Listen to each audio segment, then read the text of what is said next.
Hi students, this is KL and welcome back to our channel. Students, ఈ వీడియోలో మనం maths 2B paper analysis అంటే ఈరోజు అంటే 11/3/2024 జరిగే ఈ ఎగ్జామ్ పేపర్ అనాలిసిస్ అయితే మీరు చూడొచ్చు.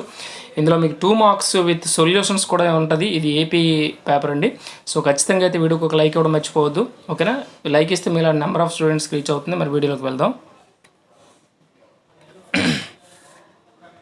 స్టూడెంట్స్, ఇక్కడ చూడండి కనిపిస్తుంది ఈరోజు జరిగే మీకు మ్యాథ్స్ పేపర్ 2B అని ఇక్కడ కనిపిస్తుంది. ఓకేనా? ఇందులో మీరు సెక్షన్ ఏలో మీకు అసలు ఏ క్వశ్చన్స్ వచ్చాయో మీరు ఒకసారి క్లారిటీగా చూసుకోండి. ఆల్రెడీ చూశారు. ఓకేనా? వీటిలో ఎన్ని డిఫికల్ట్గా ఉన్నాయో మీరు ఇక్కడ మీకు లాస్ట్ పేజ్లో మీకు ఆన్సర్స్ కూడా నేను చూపిస్తాను. సో అవి కూడా మీరు క్లారిటీగా చూడొచ్చు. జనరల్గా అయితే మ్యాథ్స్ సార్స్ ఇచ్చే ఇన్ఫర్మేషన్ ఏంటంటే ఇందులో 10/10 2 మార్క్స్ కూడా ఈజీగానే ఉన్నాయి. ఎక్కడైతే డిఫికల్టీ ప్రాబ్లం అయితే రాలేదని చెప్పారు. బట్ చెప్తూనే ఓకేనా, ఇవన్నీ ఇంపార్టెంట్ ప్రాబ్లమ్స్ అని చెప్తూనే మనకి ఇక్కడ 8th క్వశ్చన్ అనేది 9th క్వశ్చన్ ఉంది కదా, 9th 2 మార్క్స్ ప్రాబ్లం ఉంది కదా. 9th 2 మార్క్స్ ప్రాబ్లం అయితే మాత్రం కొంచెం డిఫికల్ట్గా ఉంది. బట్ అది 50% స్టూడెంట్స్ చేయకపోవచ్చు అని కూడా అన్నారు. సో అది కూడా మీరు చూడొచ్చు. ఓకేనా స్టూడెంట్స్, ఇక్కడ చూడండి మీకు 9th ప్రాబ్లం అయితే కనిపిస్తుంది కదా. ఈ 9th ప్రాబ్లం అనేది కొంచెం డిఫికల్ట్గా ఉందని చెప్పడం అయితే జరిగింది. సో ఇక్కడ ఏరియాస్ అనేది చేసి ఉంటేనే చేయగలరు, లేదంటే మాత్రం చేయలేరు అని చెప్పడం అయితే జరిగింది. సో ఖచ్చితంగా అయితే మీరైతే చేశారనుకుంటా. ఓకేనా? అలాగే నెక్స్ట్ ఇక్కడ 10th ప్రాబ్లం కూడా మీరు చూడొచ్చు. ఈ 10th కూడా ఈజీ అని చెప్పారు. నెక్స్ట్ మనం సెక్షన్ బి కూడా చూద్దాం. స్టూడెంట్స్, ఇక్కడ మీకు సెక్షన్ బి అయితే కనిపిస్తుంది. సెక్షన్ బిలో కూడా మ్యాక్సిమం 4 మార్క్స్ ప్రాబ్లమ్స్ అన్నీ ఇంపార్టెంట్ ప్రాబ్లమ్స్ వచ్చాయని చెప్పారు. ఓకేనా? అయితే మీరు ఎంతవరకు చేశారనేది మీకే తెలుస్తుంది. బట్ నాకైతే తెలియదు కదా. బట్ సార్స్ అయితే చెప్పడం ఏవైతే ఇంపార్టెంట్ ప్రాబ్లమ్స్ అని చెప్పామో సో అవి మాత్రమే వచ్చాయి. అండ్ డిఫికల్ట్గా అయితే ఏ ప్రాబ్లం కూడా రాలేదు. ఓకేనా? సెక్షన్ బిలో అయితే మాత్రం ఏ ప్రాబ్లం కూడా డిఫికల్ట్గా రాలేదని చెప్పారు. సో అది మీరు ఎంతవరకు చేశారనేది మీకు తెలుస్తుంది.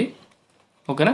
స్కీమ్ ఆఫ్ వాల్యూస్ రాగానే మీకు పేపర్ రాగానే మీకు వీడియో చేసి చూపిస్తాను. అంటే లాస్ట్ ఇయర్ కూడా మీకు స్కీమ్ ఆఫ్ వాల్యూషన్స్ అన్నీ కూడా మన ఛానల్లో అప్లోడ్ అయ్యాయి. సో ఇయర్ కూడా ఇది కూడా అప్లోడ్ చేస్తాను మీకు.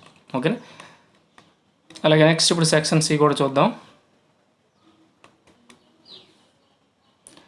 చూడండి, ఇక్కడ మీకు సెక్షన్ సి అయితే కనిపిస్తుంది. సెక్షన్ సిలో కూడా మ్యాక్సిమం అన్ని 7 మార్క్స్ కూడా ఇంపార్టెంట్ ప్రాబ్లమ్సే వచ్చాయి అని చెప్తూ, బట్ అక్కడ లాస్ట్ 24th ప్రాబ్లం ఉంది కదా, ఈ 24th ప్రాబ్లం అనేది కొంచెం డిఫరెంట్గా ఉంది. అంటే ఎంతగా వాళ్ళు చేసే ప్రాబ్లం కాకుండా వాళ్ళ అన్ఎక్స్పెక్టెడ్ ప్రాబ్లం ఏదైతే ఉందో ఆ ప్రాబ్లం లాంటిదే వచ్చింది. సో ఇది కొద్దిమంది చేయకపోవచ్చు. బట్ ఇక్కడ ఇది చేయాల్సిన అవసరం అయితే జనరల్గా మీకు అందరికీ లేదు. ఎందుకంటే మీరు ఇక్కడ 7 ప్రాబ్లమ్స్లో మీరు 5 చేయాలి కనుక 5 అనేది ఈజీగా చేస్తారు. ఎందుకంటే ఇందులో 2 చాయిస్ ఉంటాయి కనుక మీరు చేస్తుంటారు. ఓకేనా? సో ఇది ఒక్కటి మాత్రం కొంచెం డిఫరెంట్గా ఉందని మ్యాథ్స్ సార్స్ అయితే చెప్పడం జరిగింది. ఓకే, ఇది జనరల్గా మీకు వచ్చే పేపర్ అండి. సో ఇప్పుడు వీటిలో మీరు 2 మార్క్స్ అయితే మీరు ఆల్రెడీ చేసి ఉంటారు కదా. అంటే మనం ఫుల్ మార్క్స్ ఎక్స్పెక్ట్ చేసేటప్పుడు ఫుల్ మార్క్స్ వస్తాయా రాదనేది కూడా మీరు చెక్ చేసుకోవచ్చు. ఇక్కడ మనకైతే 2 మార్క్స్ కూడా నేను నోట్ చేశాను, దట్ మీన్స్ ప్రిపేర్ చేశాను. అవి మీకు ఇప్పుడు చూపిస్తాను. ఓకేనా స్టూడెంట్స్, ఇక్కడ చూడండి కనిపిస్తుంది మ్యాథ్స్ 2B 2 మార్క్స్ అని. ఇవి సొల్యూషన్స్ అండి. మీకు క్వశ్చన్స్ అయితే ఆల్రెడీ తెలుసు కనుక ఇక్కడ మీకు సొల్యూషన్స్ అయితే మీకు ఇక్కడ చూడండి బ్రాకెట్లో కూడా పెట్టాను ఆన్సర్స్ అనేవి. సో అవి మీకు వచ్చాయా లేదా అనేది మీరు క్లారిటీగా చూసుకోవచ్చు. ఫస్ట్ 2 క్వశ్చన్స్కి అయితే ఇక్కడ సొల్యూషన్స్ కనిపిస్తున్నాయి. ఓకేనా స్టూడెంట్స్, సో ఖచ్చితంగా అయితే లైక్ ఇవ్వండి. ఎందుకంటే మీకోసం ఈ వీడియో అనేది హెల్ప్ అవుతుంది మీకు కనుక లైక్ ఇవ్వడం అయితే మర్చిపోవద్దు. ఓకేనా? అలాగే 3rd 1 4th 1 కూడా మీకు ఇక్కడ కనిపిస్తున్నాయి చూడండి. 3rd ప్రాబ్లంకి సొల్యూషను, 4th ప్రాబ్లంకి సొల్యూషను. ఓకేనా? అలాగే నెక్స్ట్ ఇక్కడ 5th 1 6th 1. 5th ప్రాబ్లంకి అక్కడ మీకు ఇక్కడ ఆన్సర్ కనిపిస్తుంది. అలాగే 6th ప్రాబ్లం కూడా ఆన్సర్ కనిపిస్తుంది. ఓకేనా? నెక్స్ట్ 7th 1 చూద్దాం.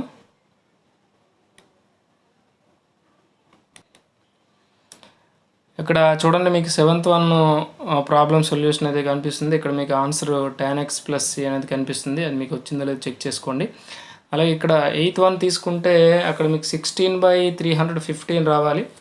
ఓకేనా. ఇక్కడ 2 అంటే ఇక్కడ మీకు సింప్లిఫికేషన్ అనేది ఈ స్టెప్లో చేసిన ఇస్తారు, లేదంటే ఇలా చేసిన ఇస్తారు. ఓకేనా. నెక్స్ట్ 9th వన్ చూడండి. 9th వన్ కూడా మీకు క్లారిటీగా ఆన్సర్ ఇక్కడ కనిపిస్తుంది.